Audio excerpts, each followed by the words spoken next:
What is going on, everybody? Welcome back to another week of KellyCast game predictions. I'm, of course, Dan Kelly. And I'm Mike Kelly.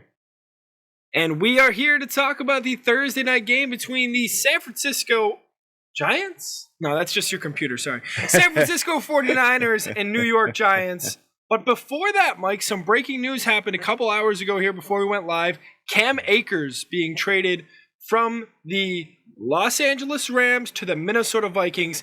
Alexander Mattison put the ball on the ground too many times in the Vikings' loss against the Eagles.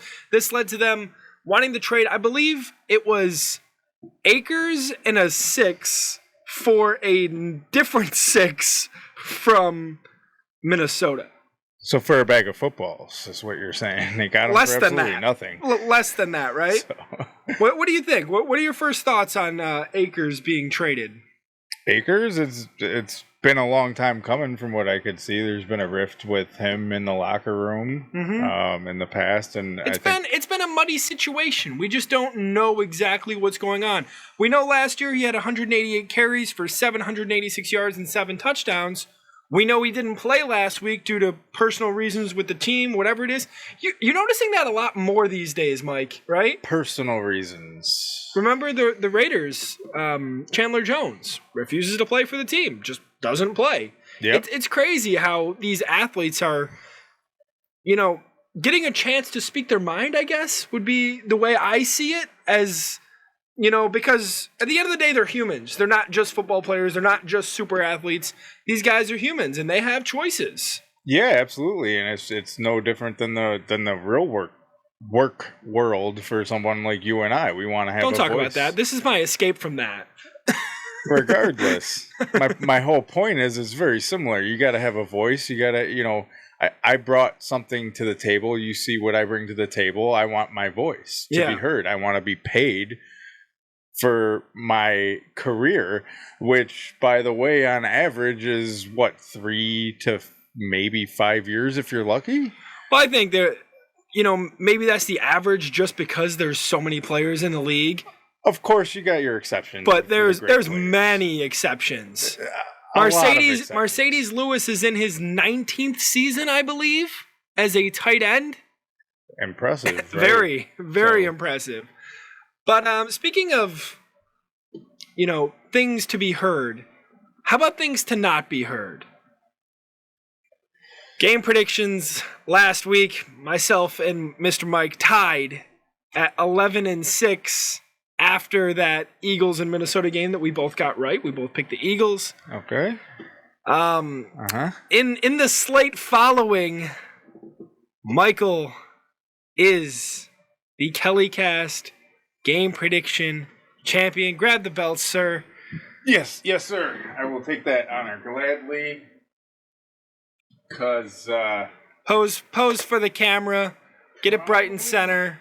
Probably gonna be the last time I win. I got lucky. Hopefully everybody can hear me. But I'm so glad to have this honor. Mike, the speed on San Francisco's offense is just absolutely insane. You have Christian McCaffrey going for 135 all-purpose yards. He gets involved in the receiving game. Also a touchdown. Deebo Samuel, 101 all-purpose yards and a touchdown. What other team is using so many players in different roles the way that the 49'ERS do? None that I can think of. It's crazy. I mean, Was I understanding that correctly? I obviously didn't get to, because of the birthday party, didn't get to watch a whole ton of the games. Was I understanding that they basically used Deebo as a running back? He's always been used in both roles. He's used in the backfield and he's used as a wide receiver. He's one of those do-it-all guys. And yeah, he does work out of the backfield. But what did you think? Their version of Taysom Hill? No, he's better than Taysom Hill. 1,000%. What did you think of Brock Purdy's performance here? Brock Purdy obviously looks pretty good they're damn good for Mr. Irrelevant. I'm going to keep bringing that up a lot because it deserves to be brought up. Impressed. Because as much as we want to talk about you and me succeeding in San Francisco because of the coaching, somebody still has to throw the ball accurately. You know, yeah. Just because we would have blocking and we would have good players around us doesn't mean we could get the ball to those guys. We can't get the ball to each other. Let's be honest. Well, I can. Sometimes. Just not accurately.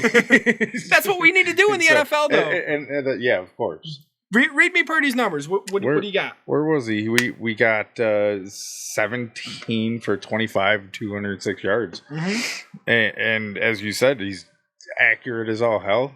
Hitting his guys. And that's what he needs to do, right? He had the costly mistake with Debo in the end zone. Would have been a touchdown easily, but, you miss it. Yeah. Only 1 sack allowed by that offensive line. Trent Williams on the left side, one of the best in the game.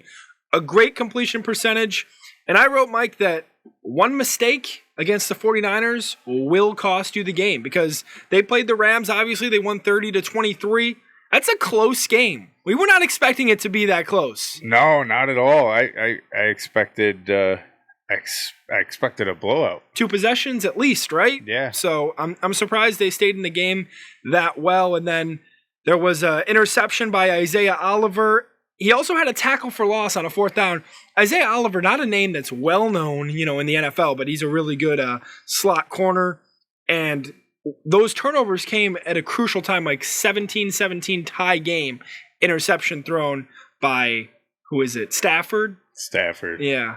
We'll talk a little bit about Stafford later. But let's move on to the New York Football Giants, Mike. What a crazy comeback, right? It's their best one in history, according to what I was researching. Since the start of the Super Bowl era. Yeah. Which is absolute crazy, but of course... they had some terrible things happen to them. I mean, they didn't score a touchdown for, what was it, 7 quarters, I believe? Yeah, they've just been playing crap ball and day ball? Crap ball, day ball, we'll call it. I know you don't blame him because I know you're a Daboll supporter. Of course, local boy, but gotta support him. They ended up coming back and winning this game 31-28 against the Arizona Cardinals. The big story in this game, Mike, is Saquon. Yeah, he went down with an ankle injury, so he's out this week. Well, that's what I want to talk to you about. He's out this week. Not a huge deal. I saw him on the sideline grab his helmet and smash it against one of the benches, right? I thought it was, worst case scenario.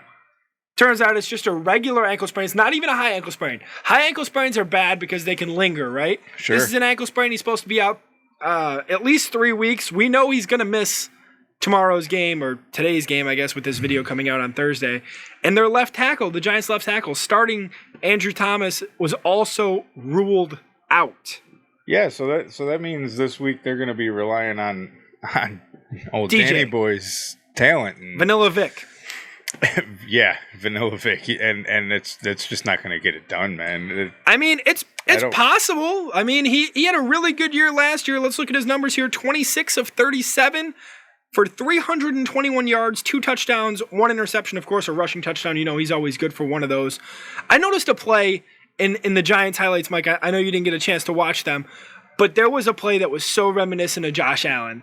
It was Daniel Jones taking the snap, holding onto the ball too long, and getting sacked. And I was like, that looks exactly like what Josh Allen does, in every game usually. Allen did learn from DeBall as well. So. Of course, there is some similarities there. But I wrote, Jones had an interception, right? I believe so. He did. 1 interception. But what do you think about these tip passes? Do you think, it's not a quarterback's fault if your wide receiver drops the ball or hits him in the hands and it goes into another guy's hands? Why is that your mistake? Why is it on you? Well, I'm gonna take that and kick something back at you.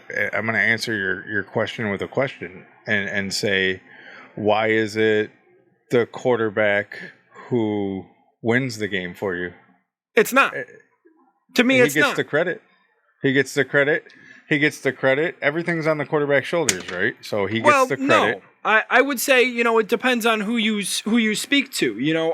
I'll give credit to the quarterback if the quarterback is the reason for the win. But national media, they're blaming the quarterback for losing the game. They're blaming they're all over him for winning the game. Mm-hmm. The whole team is on the quarterback's shoulders. So it's the most important position in all of pro sports. That's what I would tell you.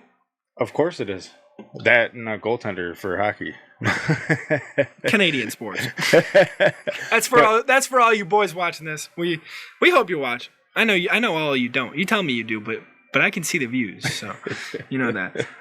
But I wrote that the Giants, Mike, the secondary, it's just weak, man. Especially in the first half. They were just unwilling to cover, unwilling to tackle.